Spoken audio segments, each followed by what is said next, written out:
Welcome to Burlap Teachers. Enjoy the video. Start by identifying the main storage types inside most PCs today.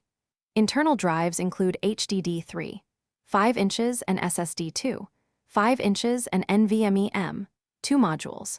HDDs store large files cheaply, while SSDs deliver faster boot and app times.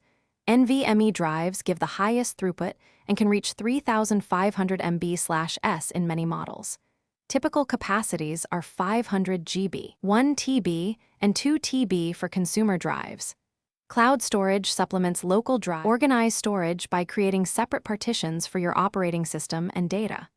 Create partitions to separate OS, applications, and personal files for easier backups and restores. Label each partition with clear names and choose NTFS or XFAT depending on compatibility needs. Keep at least 10% free space on an SSD to maintain performance and longevity. Use built-in tools like disk management and storage sense to clean temporary files and monitor disk health regularly.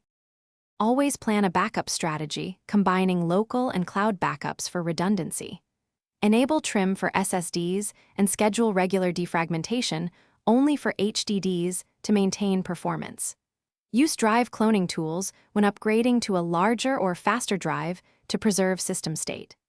Encrypt sensitive partitions with BitLocker or File Vault and store recovery keys offline in a secure place. Regularly test backups by restoring a few files and monitor smart attributes to catch drive failures early. Thanks for watching. Consider subscribing if this video helped you.